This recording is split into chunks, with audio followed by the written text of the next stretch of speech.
तुझ्यासाठी आलो तुझ्यासाठी आम्ही इथं आलो आहोत. आणि देव बाप्पा आज आम्ही म्हणतो की आम्हाला अभिषेक कर. Yes Lord. तुझ्या सामर्थ्याने भर. भर माझ्या देव तुझ्या बाप्पा. पवित्र आत्म्याने भर. भर माझ्या देव तुझा बाप्पा. आत्मा आमच्यामध्ये चालव. येस माझ्या देव तुझा बाप्पा. आत्मा आम्हाला चालव. तुझा आत्मा आम्हाला शिकव पवित्र पवित्र आत्मा प्रत्येकाला तुझ्या सामर्थ्याने अभिषेक. येस बाप्पा. थँक्यू जी. धन्यवाद. कोणी गाऊ नका. जर तुम्हाला गायचं असेल तर हळू आवाजात गा. धन्यवाद येशू. Thank you Jesus. एकच अपेक्षा बाळगा की देवाचा आत्मा माझ्यावर होते, तो अभिषेक माझ्यावर होते, तो सामर्थ्य माझ्यावर होते. मला थंड कोवट राहायचं नाही, मला देवाच्या सामर्थ्याने भरायचं, आमेन. त्याच्या अभिषेकाने भरायचं. येस. Thank you Jesus. अभिषेक कर, अभिषेक कर, अभिषेक मुझे तू कर, अभिषेक कर, अभिषेक कर, अभिषेक मुझे तू कर. जिस तरह हिरन तड़पता है पानी के झरनों के लिए, मेरा मन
अभिषेक माझ्यावर होऊ दे. तुझं सामर्थ्य माझ्यावर होऊ दे. तो आत्मा आमच्यावर होऊ दे प्रभू. तो जिवंत पाण्याचा झरा तो आमच्यामध्ये होऊ दे प्रभू. Yes, Lord. आमचं जीवन नवीन कर प्रभू. Yes, माझ्या देवा. आमची तहान प्रभू तू पूर्णपणे मिटवून टाक प्रभू. Yes. आम्हाला तुझ्या आत्म्याने भर. होय, माझ्या देवा. पवित्र आत्मा आता ज्या काही वचन घेणार प्रभू त्या वचनाद्वारे आम्हाला स्पर्श कर. प्रभू तू आम्हाला शिकव. Yes, Lord. पवित्र आत्मा तू चालव. Yes, बाबा. जेव्हा तू बोलशील तेव्हा सर्व काही घडून येईल. Amen. जेव्हा तू बोलशील तुझी लोक आशीर्वादित होतील. Yes, माझ्या देवा. जेव्हा तू बोलशील प्रभू तुझ्या लेकरांना स्पर्श होईल. Yes, Lord. पवित्र आत्मा आम्हाला स्पर्श कर. आम्हाला आशीर्वादित कर. Yes. तुझ्या लेकरांची भेट घे. Yes. प्रभू येशूच्या नावात प्रार्थना करतो. आमेन. Praise Lord. बोलो यीशु मसीह की जय. बोलो राजा की राजा की जय. Thank you Jesus. हालेलुया. प्रभू आपल्यामध्ये आहे. आमेन. Amen. आज आपण बघत आहोत का ज्यावेळेस प्रेसित पौल एका नदीवर गेला आणि बायबलमध्ये दिलेला आहे तो शब्बात दिवस होता. कोणता दिवस होता? शब्बात. प्रेसितांचं कृत्यामध्ये आपण पाहणार आहोत की बऱ्याचदा आपल्याला असं वाटतं की फक्त देवाची उपस्थिती देवाच्या मंदिरात देवाच्या चर्चमध्ये आहे का. तर आज आपण बघत आहोत की कशा प्रकारे एका ठिकाणामध्ये देवाचा सेवक गेला. प्रेषितांचं कृत्य काढूया आपण 16वा अध्याय. आणि नदीवर तो जात असताना त्या ठिकाणामध्ये खूप सारख्या बाया होत्या, खूप लेडीज तिथं होते. आणि बायबलमध्ये दिलेलं काय झालं बघूया आपण. प्रेषितांचं कृत्य. देव बायबलमध्ये दिलेला आहे का हृदय पाहतो. काय पाहतो?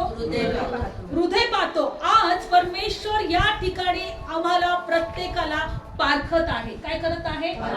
आमच्या हृदयात काय चाललंय, आम्ही कोणत्या हेतूने, आम्ही कोणत्या हृदयाने देवाची भक्ती करत आहोत, देवाची स्तुती करत आहोत, देवाच्या पायाजवळ बसलेलो आहोत. कारण तो आमच्या हृदयाप्रमाणे आम्हाला प्रतिफळ देणारा देव आहे. Praise the Lord. हालेलुया. म्हणून प्रेषितांच्या कृत्यामध्ये आपण बघणार आहोत 16वा अध्याय की बायबलमध्ये दिले प्रेषित पौल एका शहरामध्ये आला आणि वचनामध्ये असं दिलेलं आहे का तिथे एक नदी होती. आपण 13 वचन वाचूया. मग शब्बात दिवशी आम्ही वेशीच्या बाहेर नदीपाशी येथे प्रार्थनेची जागा आहे असे आम्हास वाटले. तिथे जाऊन बसलो आणि ज्या बाया तिथे जमल्या त्यांच्याशी आम्ही बोलू लागलो. Praise Lord. शब्बात दिवशी. कोणता दिवस होता? शब्बात दिवस. आणि जुन्या करारामध्ये असं दिले तर शब्बात दिवशी काहीच केलं नाही पाहिजे, कामं केली नाही पाहिजे. फक्त देवाच्या मंदिरात येऊन बसायचं, देवाची भक्ती करायची आणि मग घरी जायचं. तोपर्यंत कोणी काही खायचं नाही, स्वयंपाक करायचा नाही, फक्त देवाची भक्ती करायची. पण या शब्बात दिवशी या सर्व बाया कुठं बसल्या होत्या? नदीवर. कशासाठी बसल्या असतील? कपडे धुवायला. पूर्वी नळ नव्हते, विहिरी खूप लांब लांब होत्या, हो की नाही. नदीवर आपण सगळे कपडे धुवायला जायचो. आठवतं का? पूर्वीचे लोक जायचे, नदीवर जायचे लोक, है की नाही. आणि मग बायबलमध्ये दिले हे प्रेषित पौल आणि त्याच्या बरोबर त्याचा साथीदार बायबलमध्ये दिले की त्यांनी पाहिलं का इथे एक नदी जवळ एक जागा आहे आणि त्या जागेवर आपण जाऊन काय केलं पाहिजे? बसले पाहिजे आणि प्रार्थना केली पाहिजे. काय केली पाहिजे? प्रार्थना केली पाहिजे. होऊ शकतं त्याने स्तुती आराधना चालू केली असेल, प्रार्थना केली असेल. तिथे त्या बाया बसल्या होत्या आणि त्या बाया त्यांच्याकडे बघत होत्या. कपडे धुता धुता हे काय करतात? त्यांची प्रार्थना चालू आहे, स्तुती आराधना चालू आहे, हे देवाचं वचन सांगत आहे. आणि बायबल सांगतं की त्या ठिकाणी लुदिया नावाची कोणी एक बाई होती. त्या नदीवर कोण होती? लुदिया नावाची बाई. बघा 14 वचन. तेव्हा थुतीरा नगरातील लुदिया नावाची कोणी एक बाई, जांभळी वस्त्र विकणारी, देवाची भक्ती करणारी ही ऐकत होती. तिचे अंतःकरण प्रभूने असे खुलवले की पौल सांगत होता त्या गोष्टीकडे तिने लक्ष दिले. लक्षपूर्वक ऐका. शब्बात दिवशी नदीवर एक जागा पाहिली, त्या जागेवरती बसले.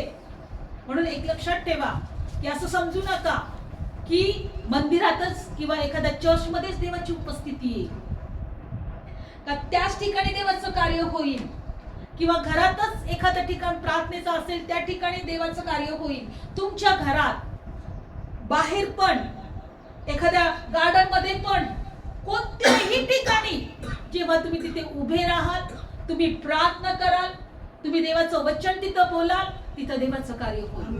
Praise the Lord. बघा तर तिथे त्या ठिकाणी भक्ती करत होते, ते प्रार्थना करत होते आणि देवाचं वचन होतं, सांगतं की त्या ठिकाणी कपडे धुताना ह्या बाया ज्या होत्या त्या लोकांकडे, त्या देवाच्या सेवकांकडे अशी बघत राहिले की हे काय करतात. पण तिथल्या फक्त एक बाई जी होती, त्या बाईच्या हृदयामध्ये प्रभूने असं कार्य केलं का त्या बाईने सगळं ज्या सेवक सांगत होते, जे देवाचे वचन बोलत होते, जी प्रार्थना करत होते, जी भक्ती करत होते, ते कान देऊन तिने ऐकले, कारण देवाने तिच्या हृदयामध्ये कार्य केलं. बायबल सांगतं की बघा, देवाने तिचं हृदय असं खुलवले. कोणी? तिचे अंतःकरण प्रभूने खुलवले म्हणजे मोकळे केले. कारण तुमचं अंतःकरण कठीण असतं. माणसाचं अंतःकरण कसं असतं? कठीण असतं. आणि कठीण असल्यावर आम्ही देवाच्या गोष्टी आम्हाला कळणारच नाही. कठीण असल्यावर आमचे कान पण देवाच्या वचनाकडे लावणार नाही. आम्ही देवाची भक्ती पण करू शकणार नाही. आम्ही प्रार्थना पण करू शकणार नाही.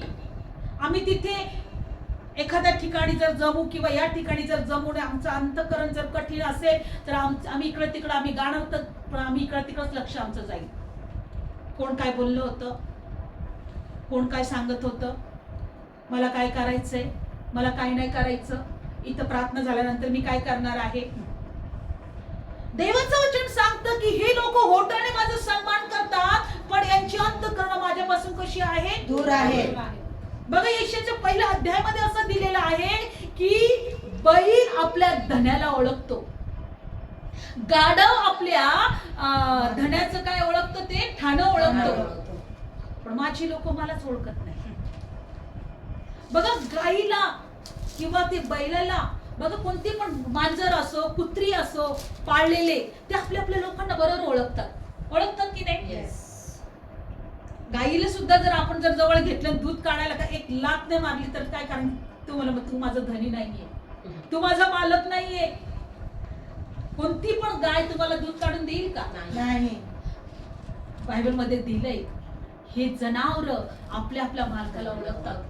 त्याचे ठाणे पण प्रभू म्हणतो की माझे लोकच मला ओळखत नाही. आज जनावरांकडून आम्हाला शिकणं गरजेचं आहे की आम्हाला आमच्या देवाला ओळखायला शिकलं पाहिजे, आमच्या निर्माणकर्त्याला ओळखायला शिकलं पाहिजे. Praise the Lord. Hallelujah. बघा, देवाचं वचन सांगतं की ही जी बाई होती, ती जांभळी वस्त्र विकणारी, देवाची भक्ती करणारी, ती ऐकत होती, कारण प्रभूने तिचं अंतःकरण खुलवले. तिच्या अंतःकरणामध्ये असं कार्य केलं. होऊ शकतं देव त्या एका बाईसाठी तिथं पोचला असेल किंवा त्या लोकांना घेऊन गेला असेल. Praise the Lord. Hallelujah. तिच्यासाठी कदाचित. आणि पुढे काय झालं? आणि मग पौल सांगत होता त्या गोष्टीकडे तिने लक्ष दिले, आणि मग तिचा आणि तिच्या घराण्याचा बाप्तिस्मा झाल्यानंतर ती आम्हाला विनंती करत म्हणाली, मी प्रभूवर विश्वास ठेवणारी आहे, असे जर तुम्ही ठरवले आहे तर माझ्या घरी येऊन राहा. आणि तिने आम्हाला फार आग्रह केला. तिथे बायबल मध्ये दिले, तिचं आणि तिच्या घराण्याचा बाप्तिस्मा झाला. काय झाला? बाप्तिस्मा झाला. म्हणजे एवढा तिने प्रभू येशूवर विश्वास ठेवला, कारण बाप्तिस्म्याविषयी सुद्धा त्या ठिकाणी सांगण्यात आलं. प्रभू येशूंनी सांगितलंय की विश्वास ठेवा स्वर्गाच्या राज्यावर, आणि पिता आणि पुत्र आणि पवित्र आत्म्याच्या नावाने बाप्तिस्मा घ्या.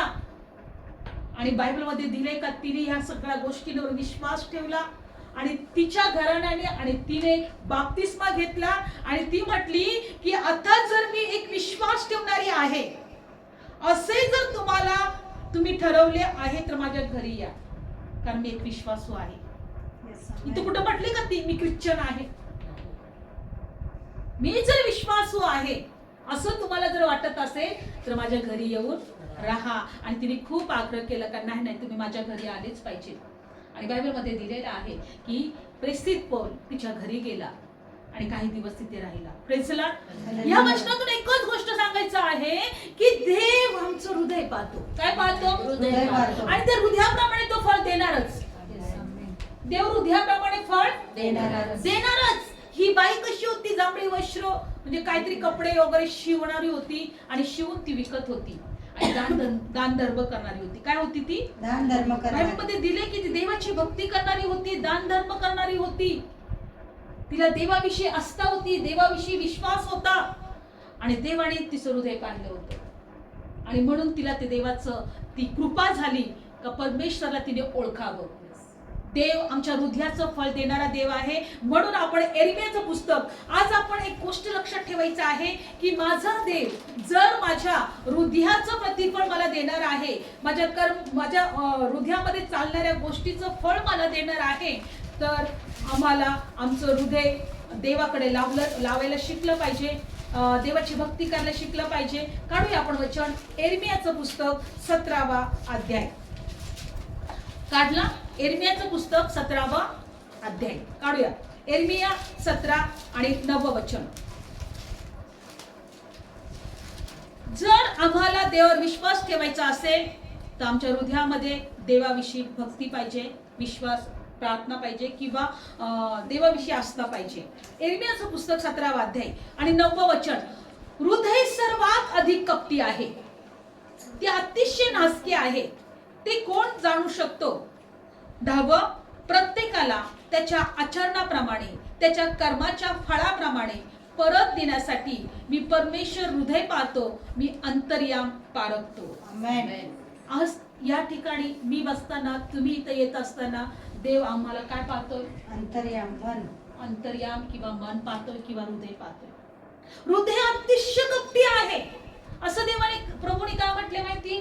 कारण ह्या हृदयामध्ये जर देवाची उपस्थिती नसेल, आमचं हृदय देवाच्या आत्म्याचं जर मंदिर नसेल, तर दुष्टाचं किंवा दुष्ट आत्म्याचं, सैतानाचं मंदिर होऊ शकतो. काय होऊ शकतो? शैतानाचं मंदिर.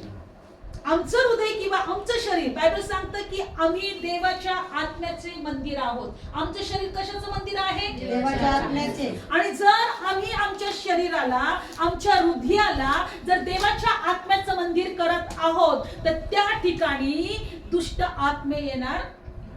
कारण दुष्ट आत्मे मनुष्याला कशासाठी येतात? त्याचं हृदय कपटी करण्यासाठी, त्याच्या हृदयामध्ये त्याचं नियंत्रण घेण्यासाठी, त्याचा पूर्णपणे त्याचा ताबा घेण्यासाठी, हो की नाही?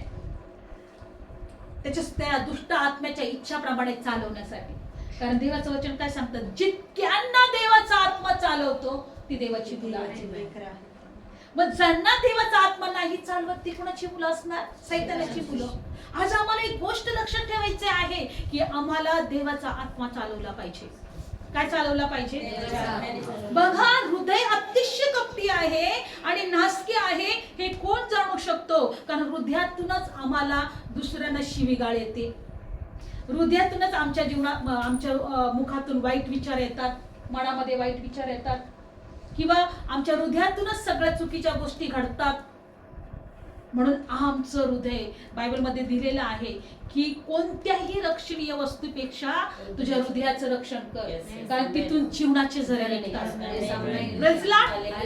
जरी हृदय कपटी आहे तरी देव म्हणतो त्याचं रक्षण करायला शिक, कारण तिथून जीवनाचे झरे निघतात. जीवनाचे झरे आम्हाला काढलंच पाहिजे, कारण जीवनाचे झरे म्हणजे पवित्र आत्मा आहे.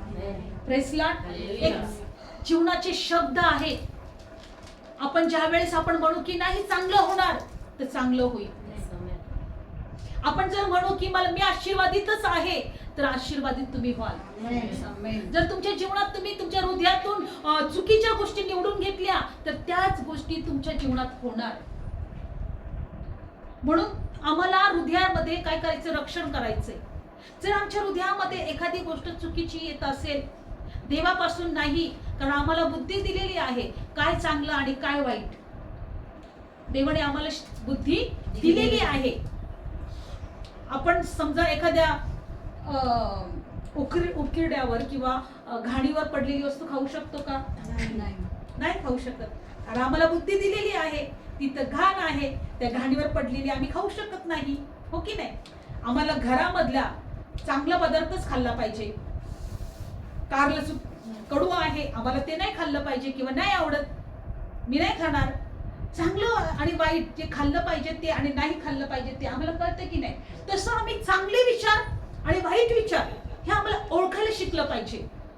आणि ज्यावेळेस आमच्या मनात चांगले विचार येत नाही तेव्हा आम्ही प्रार्थनेमध्ये ते वाईट विचार डिलीट करून टाकले पाहिजे.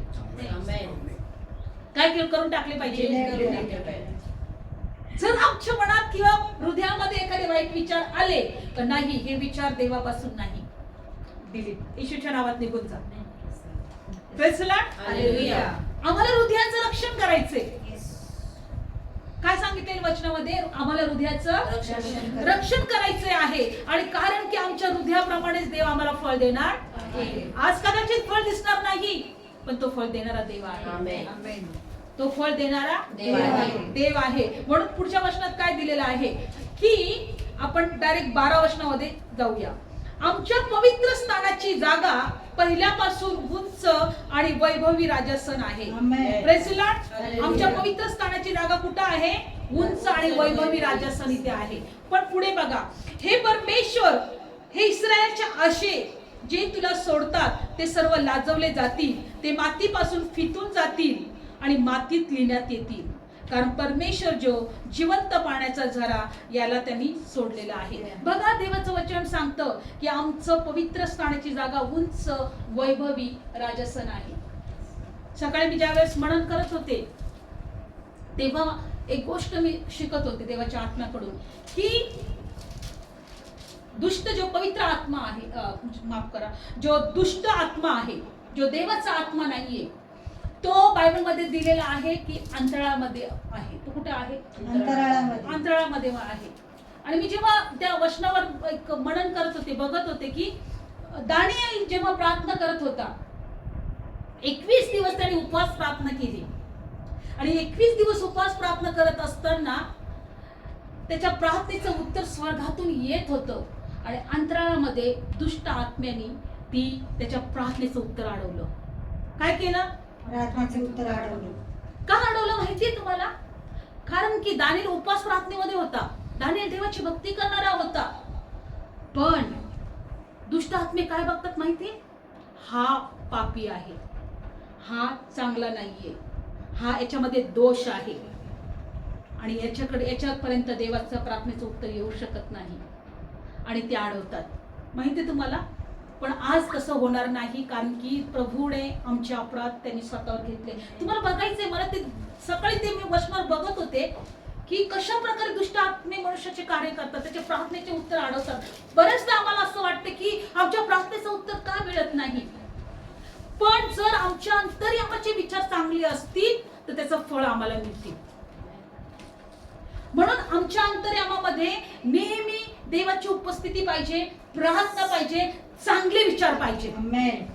बघा, हा दानिएल आपण काढूया. तो जेव्हा 21 दिवसाच्या उपवास प्रार्थनेमध्ये होता तेव्हा देवाचं वचन असं सांगतं की त्याच्या प्रार्थनेचं उत्तर अडवलं गेलं. आणि अंतराळामध्ये, कारण की सैतान हा अंतराळात आहे आणि परमेश्वर हा 3ऱ्या स्वर्गात आहे, तिथं पवित्र स्थान, तिथं कोणी जाऊ शकत नाही. Praise the Lord. काढला आपण दानिएलचं पुस्तक काढू. कशा प्रकारे बायबल मध्ये दिले की दुष्ट आत्म्यांनी दानिएलच्या प्रार्थनेला अडवलं. पण तिथे लढाई झाली, तिथं युद्ध झालं आणि वचनात असं दिलेलं आहे की त्याच्यानंतर दानिएलला प्रार्थनेचं उत्तर मिळालं. धन्यवाद येशू. Thank you Jesus. आपण काढणार आहोत दानिएल उपवास प्रार्थनेमध्ये असताना आपण काय झालं आपण बघूया. कारण की आपल्याला कळलं पाहिजे की आपल्याला सुद्धा प्रार्थनेचं उत्तर मिळालं पाहिजे. हालेलुया. Thank you Jesus. 10वा अध्याय काढूया.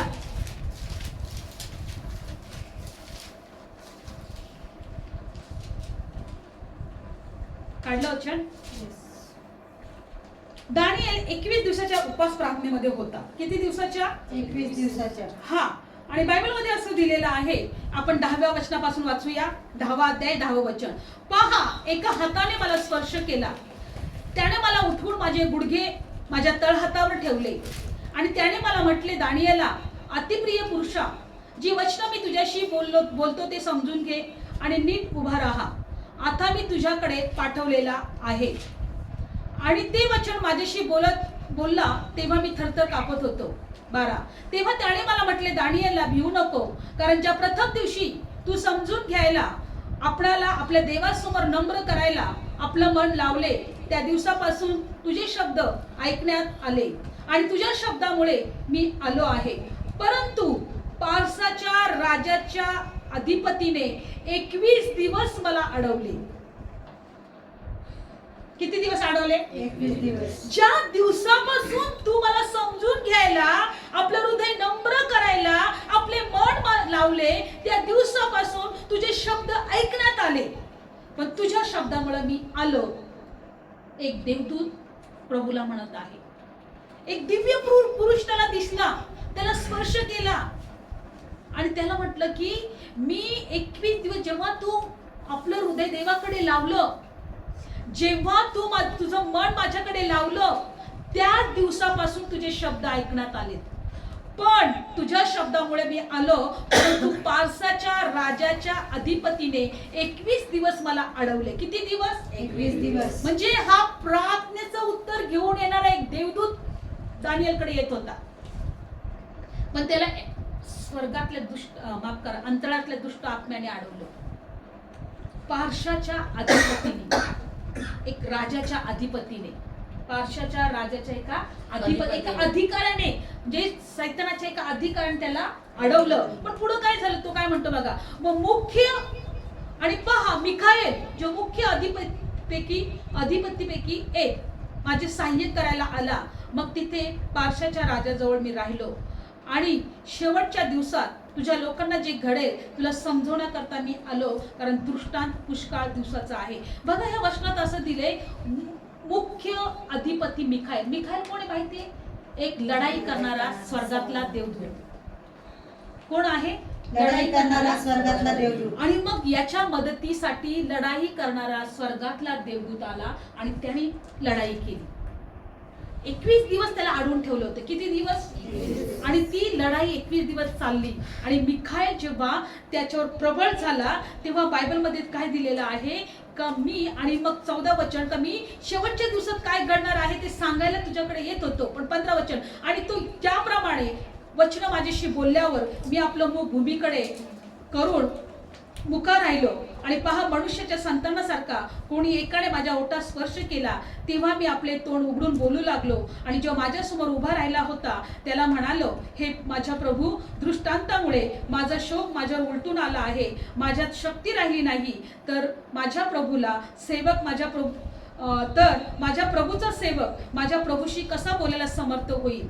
मग मनुष्यासारखा दिसणारा जो कोणी त्याने मला पुन्हा स्पर्श केला आणि मला बलवान केले आणि त्याने म्हटले, अतिप्रिय पुरुषा, भिवू नको, तुला शांती असो, बलवान हो. आणि मग तो माझ्याशी बोलल्यानंतर मला शक्ती आली. मी म्हणालो, माझ्या प्रभूने बोलावे, कारण तू मला बलवान केले आहे. तेव्हा त्याने मला म्हटले, मी तुझ्याकडे कशाला आलो हे तुला ठाऊक आहे काय? आणि आता मी पारशाच्या अधिपतीशी लढायला परत जातो. आणि मी निघून गेलो म्हणजे पहा, ग्रीसचा अधिपती येईल, परंतु जे सत्याच्या लेखात लिहिले आहे ते मी तुला प्रकट करतो आणि त्याच्या विरुद्ध बळ धरणारा असा तुमचा अधिपती मिखाएल, याच्या वाचून माझ्या बरोबर कोणी नाही. ह्या वचनात जर तुम्हाला कळालं, 21 दिवसामध्ये दानियल उपास प्रार्थनेमध्ये गेला होता. त्याला एका प्रार्थनेचं उत्तर पाहिजे होतं, पण बायबलमध्ये दिलेलं आहे की त्या एका अधिपतीच्या जे कोणी आहे त्याचा मुख्य अधिपतीपैकी एक, तो त्याला अडवलं. म्हणजे सैतानाच्या एका दूताने, जो त्याला सर्व अधिकार आहे, त्याने त्याला अडवलं. आणि बायबलमध्ये दिलेलं आहे का 21 दिवस तिथे लढाई चालली. किती दिवस? 21 दिवस. 21 दिवस लढाई चालली. आणि देवाच्या वचनामध्ये दिलेलं आहे की त्यानंतर तो लढाईमध्ये मिखाएल आला. मिखाएल त्याच्या बरोबर लढला आणि मग त्याच्यानंतर तो दानियेल जवळ आला आणि दानियेलला म्हटला की आता मी जे सांगणार आहे ते ऐक, बोल. तो म्हणतो, प्रभू, मला शक्ती नाहीये, माझ्यामध्ये तेवढी ताकद नाहीये. आणि तो म्हणतो, बलवान हो. काय म्हटलं तो दूत त्याला, बलवान हो. आणि तो माझ्याशी बोलल्यानंतर मला शक्ती आली आणि माझ्या प्रभूने मला बलवान केले. Praise Lord. तो काय म्हटलं, माझ्या प्रभूने मला बलवान केले. बलवान केले. आणि मग देवाच्या प्रार्थनेचं उत्तर त्याच्यापर्यंत पोहोचलं. वचनातून एक गोष्ट शिकायचं आहे, अंतर्याम चांगलं ठेवलं तर त्याचं फळ देव आम्हाला देतो. कारण सैतान पण अंतर्यामच पाहतो, तो सुद्धा आमच्या हृदयातल्या गोष्टीच पाहतो. आमच्या हृदयामध्ये गोष्टी जर पूर्ण विश्वासाच्या नाहीयेत तर आमच्या प्रार्थनेचं पण उत्तर मिळणार नाही. दोन दगडावर पाय ठेवणारे जर आम्ही असू आणि प्रार्थना करू तर आमच्या प्रार्थनेचं उत्तर मिळणार नाही. आज एक गोष्टी आम्हाला शिकायचं आहे त्या वचनाच्या द्वारे, ही हृदय कपटी आहे, नासकी आहे, पण आम्हाला हे ओळखायला शिकायचं आहे की आमच्या हृदयामध्ये काय चालू आहे. आणि वाईट विचार असतील तर डिलीट करायचं आहे, चांगले विचार असतील तर त्याचं फळ देव आम्हाला देणारच आहे. Praise Lord. तर सैतान पण हृदय पारखतो, देव पण हृदय पारखतो. सैतान पण आमच्या हृदयाच्या गोष्टी ऐकतो, देव पण आमच्या हृदयाच्या गोष्टी ऐकतो. तर आम्हाला कुणाला फळ द्यायचं आहे, आम्हाला कुणाच्या इच्छाप्रमाणे करायचं आहे. Praise Lord. नेहमी लक्षात ठेवा, जर आम्हाला वाटतं की आम्ही प्रार्थना देवाने ऐकावी, आमच्या प्रार्थनेचं फळ देवाने द्यावं, तर हृदयाचं रक्षण, कारण जीवनाचे झरे तिथूनच निघतात. ह्या वचनातून एक गोष्ट आपण शिकत होतो की जेव्हा प्रेषित पौल या नदीच्या ठिकाणामध्ये एक जागा पाहिली, त्यांनी तिथं प्रार्थना त्यांनी चालू केली. शब्दात दिवशी तिथे थोड्याच बायका होत्या, पण एका बाईचं हृदय देवाने खुलवलं आणि ती देवाच्या गोष्टीकडे लक्ष देऊ लागली. आणि त्या ठिकाणी तिचा आणि तिच्या घराण्याचा बाप्तिस्मा झाला. तिने विश्वास ठेवला आणि देवाच्या सेवकाला तिने घरात घेतलं. म्हणून नेहमी लक्षात ठेवा की तुम्ही जिथेही कुठे असाल आणि तिथे प्रार्थना करत असाल, देवाच्या उपस्थितीमध्ये असाल, तर तुम्ही एकच विश्वास ठेवा की देव मला पाहत आहे, देव मला पाहत आहे आणि माझं फळ मला तो देईल. अविश्वास ठेवू नका. काय इथं खरंच देवाची उपस्थिती आहे का, काय खरंच या ठिकाणी देव मला पाहत आहे का, खरंच मला इथे प्रार्थनेचं उत्तर मिळेल का. तुमच्या अंतर्यामामध्ये जे काही चाललंय ते देव पारखत आहे आणि त्याप्रमाणे ते तुम्हाला फळ देणार आहे. म्हणून विश्वासच पाहिजे, विश्वासच आमच्या प्रत्येक प्रार्थनेचं उत्तर मिळवून देईल. Praise Lord. विश्वासच आम्हाला आमच्या प्रत्येक प्रार्थनेचं उत्तर मिळवून देईल. पास्टर जॉनचं मी ऐकत आहे, ज्याने मेलेल्यांना उठवलं. तो म्हणतो मी पहिल्यांदा जेव्हा देवाचं वचन घेऊन गेलो त्या ठिकाणी मेलेल्याला उठवायला, पण तो उठलाच नाही.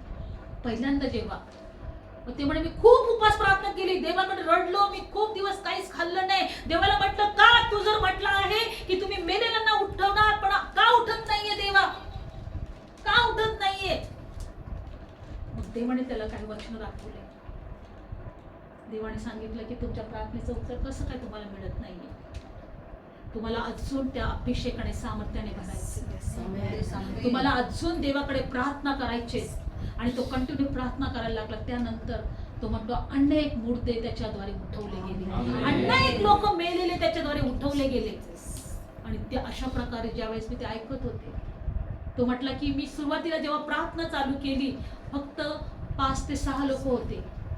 कित्येक वर्ष मी 5-6 लोक घेऊन बसायचो, पण आज देव अद्भुत कार्य करत आहे.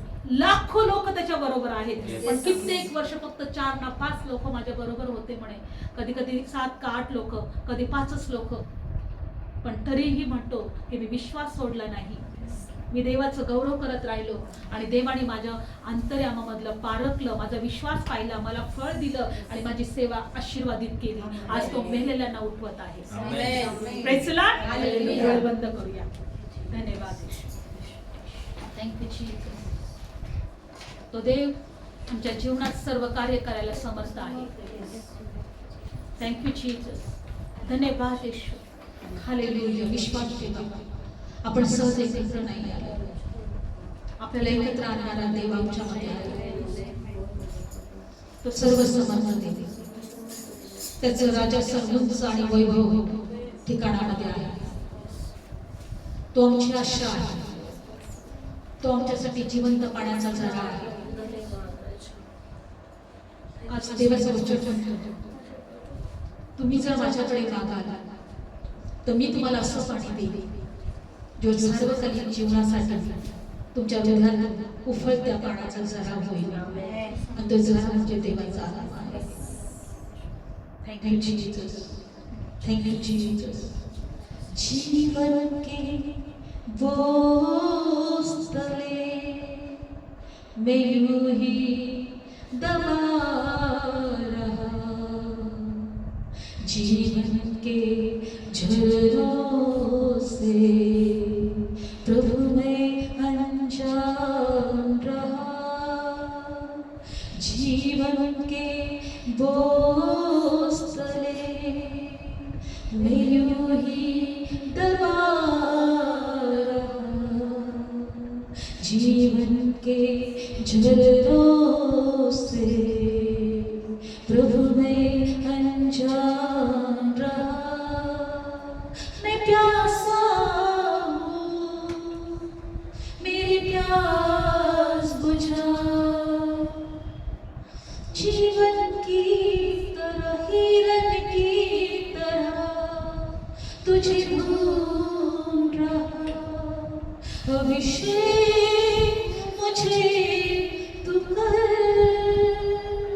अभिषेक मुझे तू कर, अभिषेक कर, अभिषेक कर, अभिषेक मुझे तू कर, जिस तरह हिरन तड़पता है पानी के झरनों के लिए, मेरा मन भी प्यासा है पवित्र आत्मा तेरे लिए, वो जिस तरह हिरन तड़पता है पानी के झरनों के लिए, मेरा मन भी प्यासा है पवित्र आत्मा तेरे लिए, मैं प्यासा हूँ, मेरी प्यास बुझा,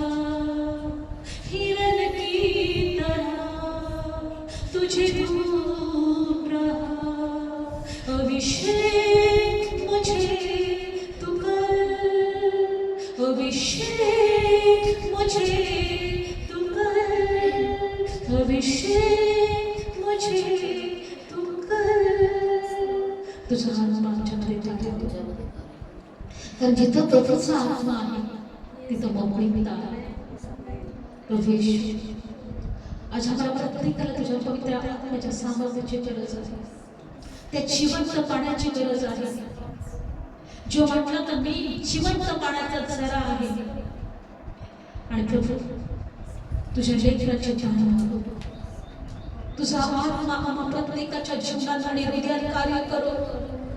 आमच्यामध्ये न आवडणाऱ्या प्रत्येक गोष्टी तो काढून टाको. जो स्वभाव जो देवाचा नाहीये, जो दुष्ट आत्म्याचा आहे, जे कार्य देवाचे नाही पण दुष्ट आत्म्याचे आहे, जे विचार आमचे नाही पण दुष्ट आत्म्याचे आहे, ज्याच्या नियंत्रणामध्ये तो आमच्यामध्ये कार्य करतो, ते सर्व येशूच्या सामर्थ्यवान नावामध्ये पवित्र आत्म्याच्या द्वारे येशूच्या नावात निघून जा.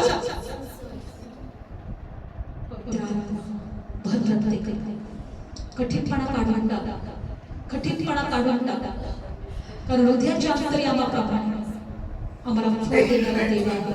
तू आम्हाला फळ देणारा देव आहे. अंधकार येशूच्या नावात मी नाश करतो, पिढ्यांचे श्राप येशूच्या नावात मी नाश करते, दरिद्रीचा गरिबीचा आत्मा, बिमारीचा आत्मा, व्यसनाचा सगळा वाईट गोष्टीचा दुरात्मा येशूच्या नावात मी नाश करते. देवा तुझ्या लेकरांना नियंत्रणामध्ये घे. देवा तुझ्या लेकरांना स्पर्श तुझ्या हातात घे. माझ्या प्रभू त्यांना मोकळीकता दे.